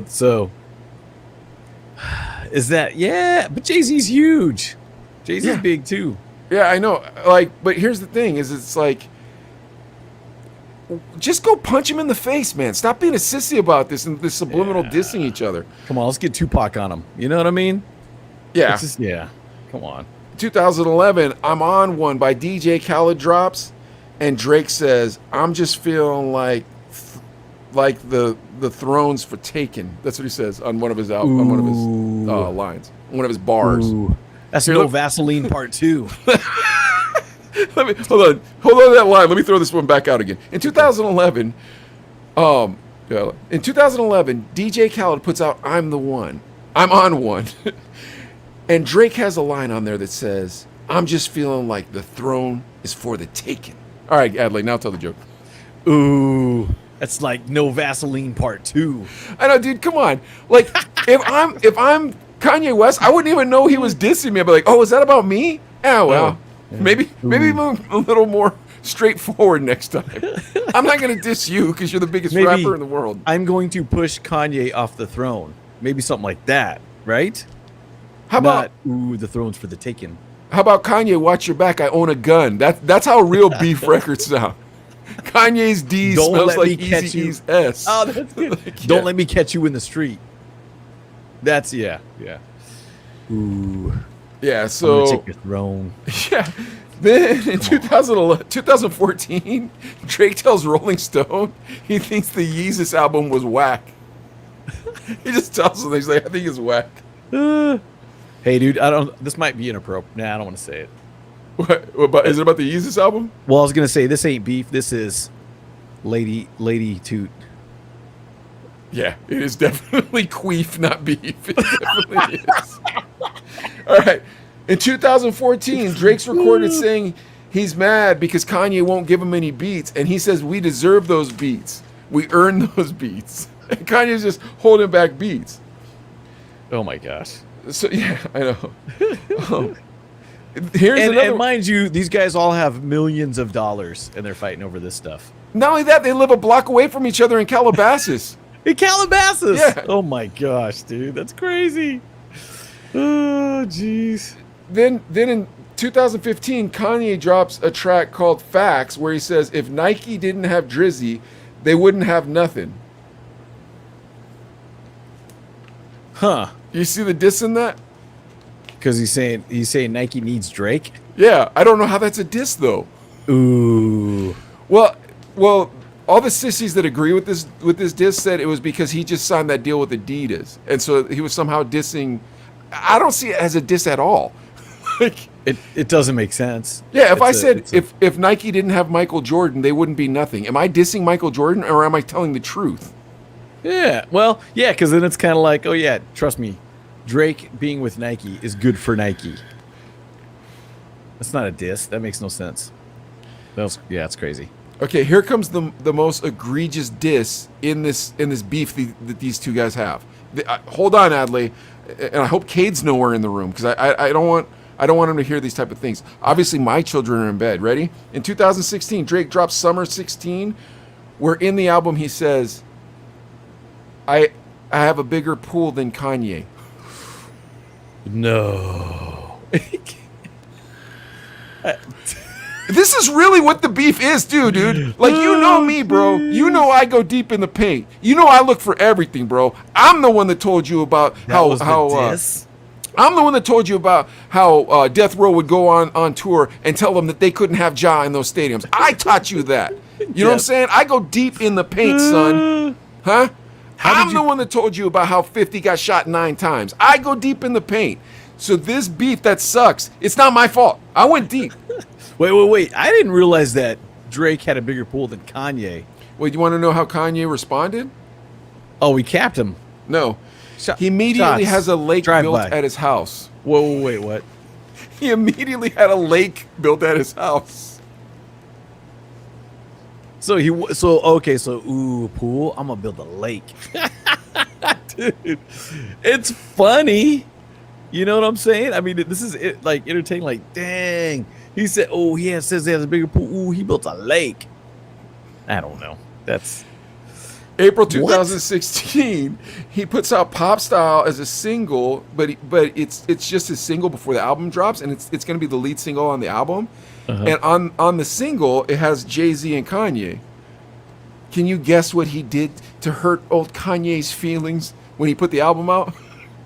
He removed Kanye and Jay-Z. And Jay-Z. Yeah. And so it's just a solo song. He removed. So he dissed Kanye and Jay-Z. Yeah. Well, you know, they did the Guard the Crown album or whatever together, Yeah. so he needed to slap both of them with his purse. Okay, here you go. At Ovo Fest 2016, Drake and Kanye hint that they will make an album together. Ooh, we can't wait. So now check this out. Kanye was out on his San Pablo tour, and he rants after 3 songs that he's mad because DJ Khaled and Drake gave too much payola to the record company or to the radio stations to play that song where Drake said maybe the crown's up for taking. So he does 3 songs, loses his mind, starts screaming that he's mad that they're playing the song too much, and leaves, dude. These people paying good money to see Kanye West. Dude, and I've seen Kanye live, dude. I saw Kanye at the Universal City Walk, Universal Studios. Gibson Amphitheater, I think it was. I could be wrong, but it was a really cool show, but it was weird. It was weird, man. Okay. Woo. But I didn't see him snap. That would have been cool to see him snap. Oh, so? Man. I got a lake. It's bigger than your pool. After this, Kanye offers Drake a beat called Lift Yourself, and he invites him to come out to his ranch in Wyoming to help him work on the next album. So Drake flies out there, and he's like, yeah, man, this beat right here, how do you feel about it? He's like, I love that beat. I love it. I need that beat. And Kanye's like, I got it for you on your next album. You can have that beat. Now just help me work on my album. So Drake works on his album, right? They finish the album. Then Kanye drops that song, Lift Yourself, with the beat that he told he was going to give Drake. Have you ever heard this song? I gotta go listen to it. It's not in my head. It goes like this. Poopity coop. Coopity poop. Poopity poop poop poop. Poopity snoop. Poopity coop. Poopity poop poop poop. Yes, that's exactly how the song sounds. Yes. So the beat was supposed to be for Drake, and then Kanye said, this is what I'm doing with your beat. It's funny. I mean, it's funny. I guess it is funny. It's pretty hilarious. It's like beef. Ooh. Nobody, I mean, if people are going like, ooh. That's what people are doing on the internet. Like everybody's like, oh. Dude, even LeBron, bro. Like, we'll get there in this segment. Like, LeBron was acting like Oprah when he had him on that barbershop show. Hold on a sec. Okay, Drake tells Kanye while in Wyoming that he has an illegitimate son, and also that he's going to drop an album in June. Kanye then drops all his good music track artists at the same time, their albums at the same time Drake drops his album, all around his June release date. Ooh. Yeah. Then Kanye produced this record for Pusha T, and oh man, I don't remember the name of the song. Hold on a sec. I can picture the video, kind of, right? It was where he showed Drake in the with the blackface. Blackface, yeah. And he makes fun of him, and then Pusha T tells everybody that he has an illegitimate son on the record. Oh, and he learned that from Kanye. Well, that's where the question comes from. So now Drake drops the Duppy style freestyle, making Kanye's relationship with forgot about this.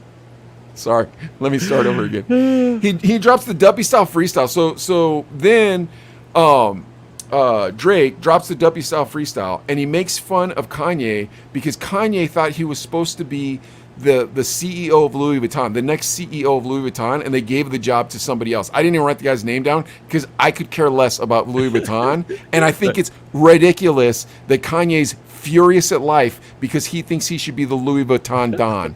You want to talk about an entitled person, dude? That guy has such thin skin. Yeah. So he puts out the Duppy freestyle, and he makes fun of Kanye because the other guy got the job. Dude, this is insane. Can we go back for 1 second? Yes, please. Okay. Dropping an album the same time as your competition drops theirs. Dude, that just seems so petty, whatever, dude. Because, dude, back in the day, you drop albums when you dropped albums, and if they were both dope, they would both sell. Bottom line, if your album sucks, people don't buy it. That's just what it is. If I say, come on, and nowadays of streaming and stuff too, nobody buys albums anymore. You program it into your YouTube Premium or whatever it is, you know? So, dude, if you drop an album the same time, it's a matter of an hour because I'm probably going to listen to one of the albums and then the next album. So, dude, that's I just don't get that move. The second thing is leaking out this info that you've got an illegitimate kid. Come on, bro. How many kids do Eazy-E have? How many DMX? How many were? You know what I'm saying, dude? They Nobody just shot cared. you, bro. That's the thing. They'd be mad. Yeah. They just go shoot you. Like, bro, They're I'm like- gonna shoot you. I'm not gonna tell people about. Dude, here's the lyric. It goes like this: You're hiding a child. Let that boy come home. Deadbeat mother effer playing border patrol. Adonis is your son. Oh, Adonis is your son, and he deserves more than an Adidas press run. That's what Pusha T said. It's like, come on, dude. Yeah, I got kids. There's a song called "Who Dat Is," My Baby Mama. If you remember that song, it was because rappers had baby mamas. That's what they did. Dude, hiding what? Who cares? What's gonna dude, with this information released, did the world like explode? What happened? Oh my gosh, Drake. We thought he was so innocent and everything, and now he's got an illegitimate dude, come on, it's called life. Things happen. It's like that's dude. I would I wouldn't care. If I was Drake, I'd be like, cool. I mean, these people are mad about everything I'm I'm a telling you, rapper. and I'm telling you, I was looking for something that was actual beef. Then Drake replies with an Instagram post where he mentions Kanye's family and puts purple demons next to it. And then Kanye is like, when I found out what that purple demon emoji meant, is that what you're saying? And I'm like, what is going on? I don't know what it means, and I'm not going to look it up. I could care less. Oh jeez. Oh my gosh, man. First world problems at their peak right here. It's Kanye like, disses oh my Drake gosh. on a record called Making Mistakes. He says, too close to snipe you, too rich to fight you. Calm down, son, light skin. Then it turns out that Pusha T got the info from Drake's so Drake's producer was messing around with this girl, and then that girl was messing around with Pusha T, and she told Pusha T. Ah, okay. Woo! Then Great fire on that diss track. Dude, hold on, you ready? Because here Yeah. comes the one I will never believe, you will never believe. Then Drake went on the barbershop show with LeBron. What's that show called? The Shop? Is that what it's called? I think so. Yeah. Yeah. So he goes on Yeah. the Shop with LeBron, and he's like, "I wrote the hardest diss track in the whole world," and that's how Drake talks, folks. By the way, and I was gonna point it at Kanye, and then I just thought, it isn't worth it, but it would have ended his career. And I'm like, homeboy, have you heard of Kanye West? This dude is a black rapper that wore a Make America Great Again hat and then sold more sneakers than God knows who for like $1,500 a pair. The Yeezys. Yeah. Wow. Like, Oh my gosh, dude. Whoa. started his Mike. own church, married a Kardashian. Like, Mike, I got information that could ruin the United States as a whole, but hey, I'm not going there. I'm not going there, man. I can't do it. What? Come on, man. No. I want to Yeah. hear, but I do kind of want to hear this song now. he said Did he that ever release it, or he never released it? Oh, huh? Jay Prince stopped him. And then Jay Prince went on a press tour to talk about how he stopped him from doing it. And it's like, Jay Prince, nobody knows who you are, dude. This is your only time in the limelight, and the only reason why you're in the limelight right now is because you have two famous friends. Like, nobody cares. And nobody, dude, if you believe that Drake wrote a diss record that could end Kanye's career, then you've never seen Kanye try to end his own career. That dude is the hip hop Donald Trump, dude.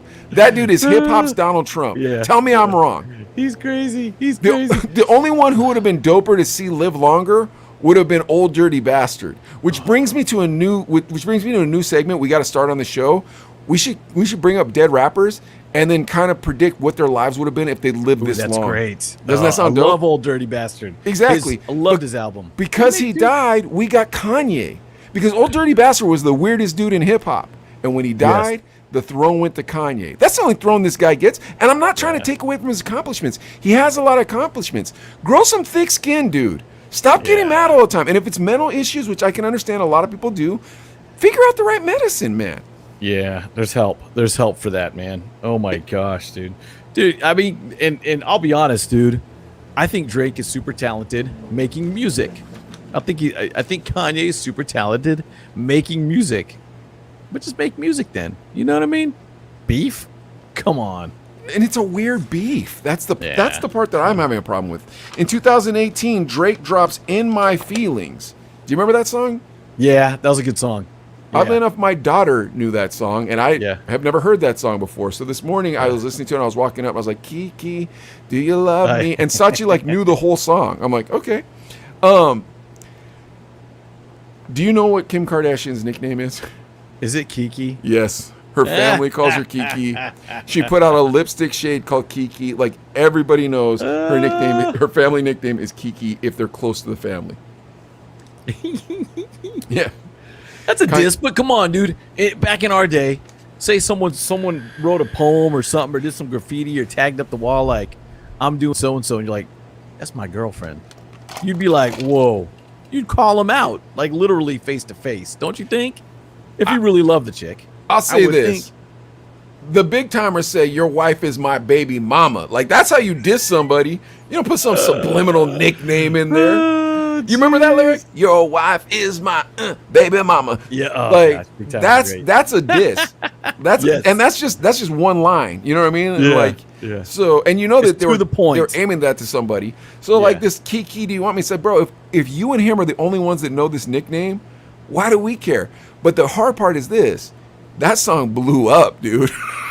Dude, and it was just supposed to be an album cut.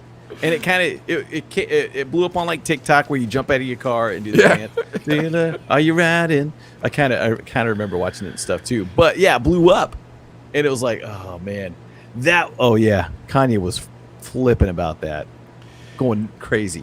Well, so then Kanye puts out a tweet where he's like, if you were dating a girl called Rihanna, I wouldn't put out a song called Riri. You know what you're doing. Also, he basically just admitted it. Then in 2021. Or 2019, Kanye tweets, Drake is running around like Tupac. Oh, wow. Yeah. How are you going to disrespect Tupac like that?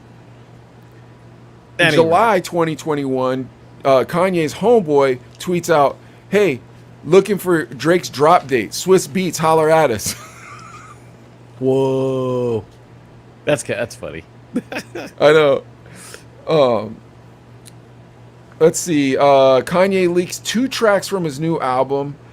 On Pure Souls, he said, I could give $1 to everyone on earth. Man, that's gotta be God's plan. Wow. Ooh. God's Plan was a good song. That was a good song. But that's not a diss. How is that a diss? I can't understand what's going on here. Like, I feel like, am I so old that I don't know what beef really is anymore? It's really, again, Lady Toot is what it is. Because that, dude, it's sad. It's, oh my gosh. And dude, and I even went, after we talked about this, both are, I don't know if you're going to talk about this yet, but their albums dropped recently, like last week or whatever? Yeah. No, this beef is ongoing. Like, it's still going on? I have last week in this book right now. So keep going. Go ahead. And I listened to the albums.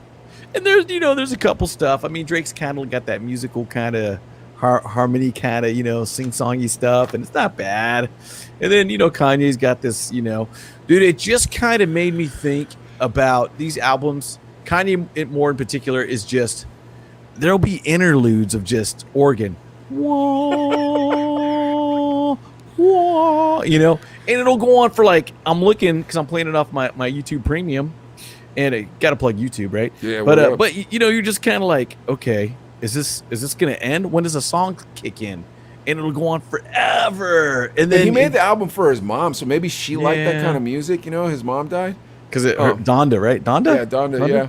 Because it was weird. The first little clip is a minute of a girl saying Donda, a minute of Donda, and you're like, okay. And again, that's cool. He made it for his mom and stuff too. But Kanye disses Drake again on the song called Junior. Then Drake goes on Trippie Redd's new album, Trip at Night, and he disses Kanye. Kanye went on the gram and disses Drake with a picture of the Joker. Ooh. And it had something to do with his watch. I have no idea. It was so abstract, I couldn't even figure it out. Next, Kanye posts Drake's address on the internet. You can find that anyways, don't you? I know, think? it was pretty public information. Then he took it down. I know. You can find that. Yeah, you can find it anyways, dude. That's like giving out a phone number. Ooh, well, whatever. You block the call. 2 weeks ago, Kanye drops Donda. Drake drops Certified Lover September 3rd and has Jay and Kid Cudi on the track 7 a.m., but subliminally disses him. Ooh. I got to go back and listen to it again. Oh my gosh, but yeah. Okay. Oh my gosh. Now, last week, or I'm sorry, 3 weeks ago, Kanye had leaked the song. I think the song's. I'm trying to remember what the track's called. I want to say the track's called Donda, and it was a duet track with Andre 3000. Yeah, I remember hearing that song. Yeah. So yeah. Andre was like, I remember when my mother died, and I know you're making an album about your mother dying. So I was really blessed to make a track with you about your mother dying. And do you know what Kanye's bars were about on that track? Don't say dissing Drake. Yes. Oh he my dissed Drake on that track, took Andre off the track, and put the track on the album. So Andre 3000 got taken off? Yeah. Dude, that's just when dude, it becomes your mission in life to diss a dude for and you're not hurting them, I don't think. I don't think they're hurting each other really, except pride maybe. And it's like, dude, let it go sometime. This has been going on for like 10 years now. 12 years. Here's the thing. Andre 3000 is one of the most sought after artists right now. Like if like that would have been a certified banger. That would have been, go ahead and name classic songs that never die. Big Pimpin'. That would have been Jackson. I'm sorry, Miss Jackson. Ooh. That would have been the DRE. You know, I mean, like just so many of those songs that are like, that's the best song that was ever written in that era. That would have been that song, and that album would have been remembered as that album. But he is so petty, he would rather talk one of the greatest rappers in the world into coming on his track and fool him into believing that it was emotional about his mother, to then disrespect one of the greatest rappers on his track just to get at Drake. Insane. It makes no sense. It makes zero sense. Is mom proud of that? I don't know. I gotta question that. I bet you she's like, dude, seriously? Andre 3000's a weird dude, but I would never disrespect him. Dude, he's Outkast, man. One of the best old school hip hop groups ever, man. Great lyricist. Yeah. Party music, always had you in a good mood. It was hip hop that wasn't gangster. It was he was experimental. He challenged super experimental, super fun. That was hip hop right there, doing something that people didn't expect, taking a chance, thinking, because he was Andre 3000 was like, are people gonna think that I'm not hip hop if I wear a polka dot bow tie and green freaking what are those, the short shorts or whatever they called? Yeah, you know, you're just thinking like suit. Yeah, you're like, dude, he went for it, and that's hip hop right there too. And then to put, dude, and believe it or not, I think a Kanye Andre 3000 track would have been ridiculous. It would have been a classic track that lived on forever, and that album would have been known as one of the greatest albums in hip hop. But instead, he chose to diss Drake. Oh, dude, get over it, you two. Seriously, because they are talented. They are talented dudes. Get over it, man. Bring me back College Dropout. Bring me back Best I Ever Had. Bring me back that stuff, dude. That's what I want to see. Not, oh, my pool's bigger than yours. Ooh, I'm not digging that. Here's that's the thing. sad. Like, it's so lame. Yeah, it's so lame. It's like, okay, like, stop having such egos. You guys are super fortunate to have been at the right millisecond time of the right millisecond time. Your talent didn't completely get you there. Like, you've been tremendously lucky. Now look back on life and thank God. Because you know who else? You know who does that? Jay-Z. You know who does that? Rev Run. You know who does that? Rakim. You know who does that? Raekwon the Chef. Like, all the greats just look back on life and are like, thank you that I got that. Yeah. Absolutely, man. Instead, who's got a bigger pool? Is that what's important now? Is that where you've gotten to in your career after making actually a lot of great music? You're like, ooh, yeah, I'm gonna drop my album, and everybody on my label. We're gonna drop all our albums the same day as yours, just to mess with you. It's like, yeah, it's petty. And it's not smart. It makes zero sense. It's not strategic. It's not dissing nobody. If Drake or Kanye are losing sleep because of these disses thrown at them, that is sad. You know what I'm saying? That just doesn't make any sense. You got to get over that. Get over it. Get over it. Or start fighting. Yeah, that's one way to get over it. Stop being a sissy. Get over there, Kanye. What? Are you hard or are you not hard? Because you always act hard in front of reporters. Go over there. Be like, Come look, on, bro. Degrassi. Yeah. We'll put it down, man. Exactly. Basketball. I'm about to sock you right in the head. No basketball. I'm like, fight. Fight like Go men. down. Oh my gosh, dude. Yeah, it'll never happen though. That won't happen.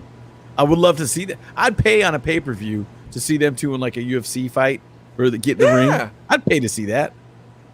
Yeah, they wouldn't do it. They wouldn't do it. There's no way. And be done with it when you're done with it, and buy each other a beer. Yeah. With this hitting me with your purse, we're done, bro. I don't even know why I did this. Like, it sucked. I'm like, there's got to be something here. There's got to be drugs. There's got nothing. Yeah. But an illegitimate son. Come on, man. Yeah, I don't think that's that big a deal. I don't think it's a big deal either. I don't think it's a big deal. It's like a lot of continuation high schools have daycares. All right, go on. Let's wrap this up with the news, man. We got more bad news around here about this crazy government and all this stuff. Give me some news, baby. What do you got?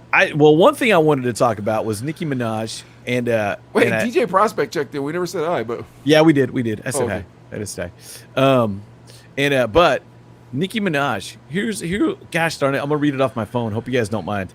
But here was her tweet that started it all, and it was about, she was like wondering like, do I take the vaccine? Do I not? But this is what she said. She hold on, wait. Tweeted this. So this is in the news. This is big news in the news, and it's about the vaccine, the COVID-19 vaccine, and Nicki Minaj. Correct? Yes. All right, correct. Go for it. My cousin in Trinidad won't get the vaccine because his friend got it and became impotent. His testicles became swollen. His friend was weeks away from getting married. Now the girl called off the wedding. So just pray on it and make sure you're comfortable with your decision and not bullied. Swollen testicles, bro. All right, hold on. So the girl didn't she put out the song "Wet AP"? Is that? No, see, that's the problem too. Because when my first thought was go to Cardi B. Oh, that was my first thought too. I did the same thing. That kind of shows that Cardi B's kind of the relevant one, Nicki Minaj, and I love her music too. She was down with Drake back in the day too, and all that. I couldn't tell you a Nicki Minaj song to save my life. Nicki you put Minaj, a gun in my mouth, and you're like, she remade Anaconda. My Anaconda don't want. No, she I don't remade know that song. You know what? Yeah. I was like, no, I got one. That Maroon 5 song, and I was like, where she goes, so when are you gonna call me Carly? And I'm like, oh no, that's Cardi B. Never mind. Yeah, Cardi B. But Nicki Minaj is the other one. She's popular, but Cardi B kind of came in and kind of overshadowed her a little bit, I think. But dude, so her swollen testicles. Her cousin in Trinidad got swollen testicles from taking the COVID vaccine. Yeah, and impotent. And his fiance left him. His fiance's like, well, if you're impotent, one, and two, your balls look all swollen, I can't go through with a wedding. So, you know what I mean? So you're kind of like, that's bad. So Fauci responded. Wait, hold on. Do you really think that happened? Well, I don't know. I mean, I guess. I don't know. You think Nicki Minaj's cousin in Trinidad has a best friend whose testicles got swollen from taking the vaccine? Why would Nicki lie? Impotent. Why would Nicki lie? You've gotten the vaccine, haven't you? Yeah. Any swelling? They're like, dude, that's just the left one at this point. No, I'm just kidding. You're not impotent. Dude, oh my gosh, dude. Oh, jeez. Yeah, I hope not. But dude, but here was kind of the people talking about Nicki after this. Like, Nicki, you're on this huge platform. You got 5 billion followers, whatever. And you're saying stuff like this, and we're trying to get people to take the vaccine. So that's when Dr. Fauci responded like, hey, Nicki, there's no science behind this. There's no proof. There might be some anecdotal information, but come on. That's not what's going to happen. But you know what I know. Believe Dr. Fauci anymore, dude? I don't know either. I don't know either. Wear 18 masks. One over your booty hole. That's gonna help you from protect. Dude, there's a lot. Dude, there's a lot coming out about that Fauci man, about like how he knew about the Wuhan labs and how he was had a part to do with creating these viruses and stuff. Man, this dude, I think this dude's going down, bro. I think Fauci's going down, and I think that general from yesterday is going to go down too. But let's get back to Cardi B, Nicki Minaj. So Nicki says that her cousin's buddy cousin's Yep. friend got impotent and had huge testicles because he took the COVID-19 vaccine. Yes. Then Dr. Fauci, if I'm Fauci, I'm not talking anymore. I'm going to hide somewhere. I'm going to do a Biden. You know how Biden, when he was running for president, like you just didn't see him for Disappear. months? Smart I'm doing move. that if I'm Fauci. I'm going to bounce, dude, because he's under some scrutiny right now, man. But too late. He opens his mouth and says there's no science behind that. You should watch what you're saying. Then what happened? And then, so it continues because then, you know, the Trinidad health minister is like, hey, what do you think of Nikki saying this stuff? And we're like, dude, we looked into it. There's no proof that anything like this could happen. Here's the crazy part, though. Just think about it. If there's pro-vaccine people, of course they're going to say, dude, don't worry about your balls, you know, getting huge. Take the vaccine. I've heard that women are having issues with their menstrual cycles because of the vaccine. Really? Yeah, man, and like a lot. I've heard a lot, and not like on some weird thing. I've heard it like on Fox, CNN, Fox, Even both. Vice. Okay. You know what I mean? Like real stuff, not like YouTube channels or whatever. Now let me ask you this: would you rather lose your sense of smell or have huge testicles? Lose my sense of smell. Now, real quick though, so didn't Joe Biden get involved in this somehow? The White House got involved too, and the White House said this. And again, this is strange too because they supposedly reached out to Nicki Minaj, like, "Hey, come to the White House. We'll talk about the vaccine. We know you're a public figure. You know, we want you to help us. You know, get the facts right." And she said no. And I thought that was mad gangster. I thought like, okay, cool. She's all, no, I don't want to go. And then she tweeted about it like, man, the White House wants me to come over and talk about the vaccine, but why would my cousin lie? Why would I make this up? You know, she was kind of saying stuff like that. And then, of course, the White House was like, no. We just said we wanted to get on the phone with her, maybe have do a phone call and talk about it and stuff too. And she's like, why would I lie about the White House inviting me? You know, so it's a whole thing, man. But it was like Nikki is in the news a lot. And she did finally say, like, look, I probably will take the vaccine, but I'm waiting till I'm ready. I want to see more research. I want to see it be out a little bit longer before I do it. So I kind of feel like good for her for standing up. But man, this turned into a little bit of publicity for her. So, so not a good bad for her thing. for the publicity, but this is nuts. Now I believe her about the testicles. No, now I believe her because if she's standing that strong, like maybe somebody's testicles, maybe he got a bootleg shot though. I don't know. Like, but here's the thing. Okay, it's a vaccine. You're going to take it or you're not going to take it. I've always felt that way. I don't think we should force people to take the vaccine. And I think that that's kind of her thing. It's like, look, I'm not going to take it until I'm ready. And I bet you a lot of people feel that way.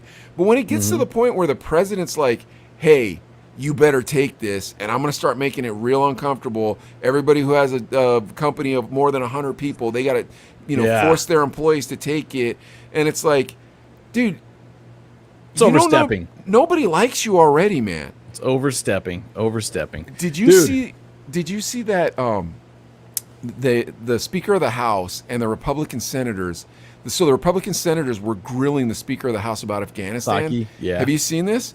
I've seen a lot of that stuff. Yeah. Did you see the one where the guy asks him who's pushing the button for Biden? Who's letting him use the microphone? Did you see that? No, I didn't see that one. Dude, so the senator, I wish I had his information in front of me. I don't know. I had it last time. So this senator, he just starts going to work on the speaker, and he's like, somebody's telling him what to say. We all know this, right? And the speaker's like, I don't know what you're talking about.